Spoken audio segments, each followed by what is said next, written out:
नमस्कार। बहुत अच्छा प्रसंग, बहुत अच्छा विषय आपके लिए लेकर आए हैं। वो ये है कि जब मनुष्य का खराब समय, बुरा समय, दुर्घटना आदि होने का समय या उसके साथ कुछ अनहोनी घटना होनी है, इस प्रकार के जो भाव हैं मन में आने लगते हैं शुरू से ही। जब बुरा समय आता है तो कुछ संकेत ईश्वर की कृपा से ऐसे मिलते हैं और मनुष्य उसी मार्ग पर चलता है। वो क्या संकेत हैं, उन शब्दों को आप सुनेंगे तो आपके जीवन में बहुत बड़ी सफलता प्राप्त हो जाएगी आपको। तो आइए शुरू करते हैं कि मनुष्य का जब खराब समय आता है तो कौन से 3 बड़े संकेत उनको दिखाई देने शुरू हो जाते हैं। देखिए, पहला 3 बड़े संकेत ये हैं कि जब मनुष्य का खराब समय आएगा तो बुरे व्यक्तियों की संगति करेगा। चोर, बेईमान लोग जो होते हैं उनसे उसकी दोस्ती हो जाती है और शॉर्टकट धन कमाने की इच्छा होती है।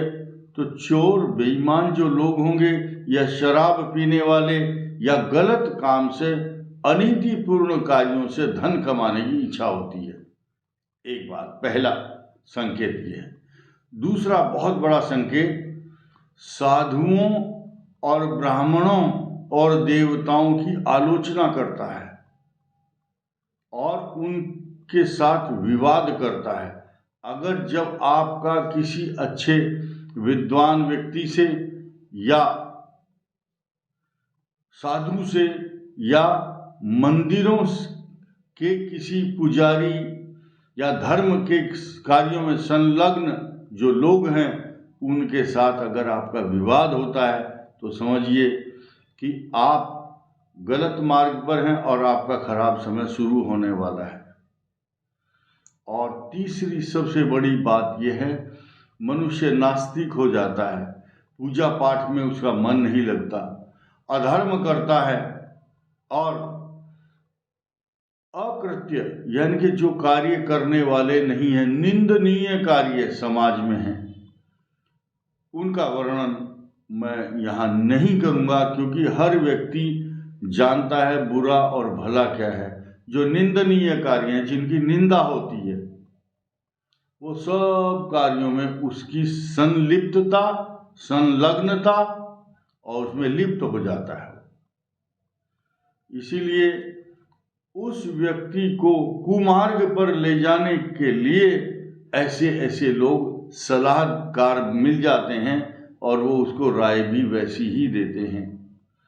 तो यही कारण है, सत्यनारायण भगवान की जो कथा है उसमें भी ऐसा ही आता है। जो साधु वैश्य है होता है, वो शॉर्टकट धन कमाने के चक्कर में जेल चला जाता है और राजा चंद्रकेतु के नगर में चोर सामान छोड़ करके वहीं भाग जाते हैं और इनको जेल में डाल दिया जाता है। ये सब जानते हैं सत्यनारायण भगवान की कथा।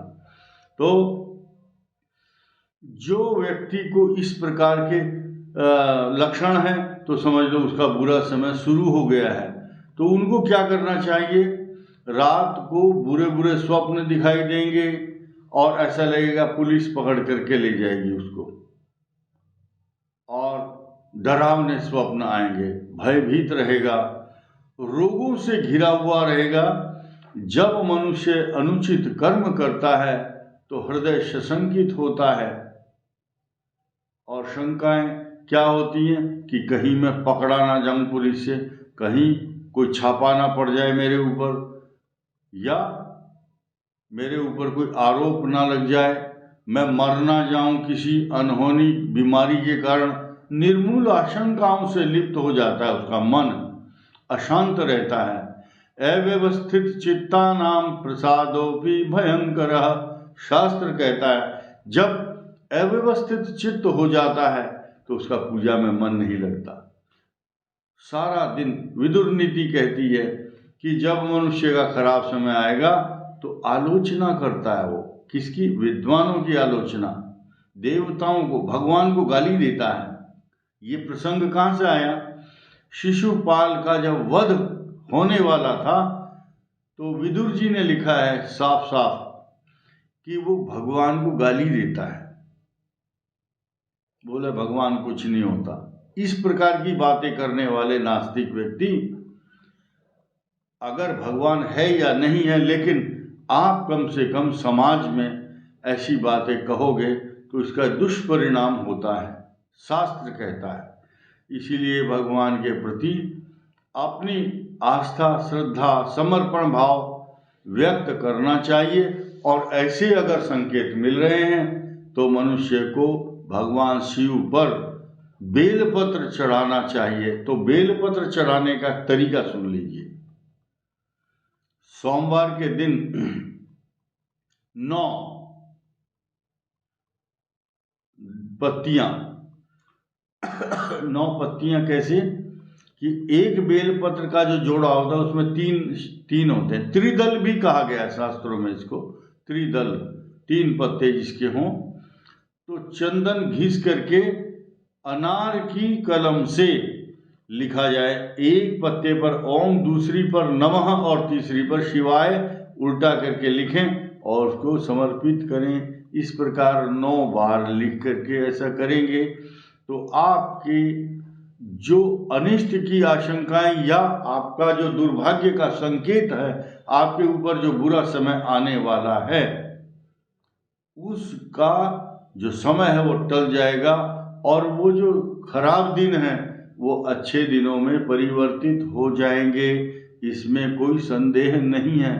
कर्म के अनुसार भी मनुष्य का समय बदलता है।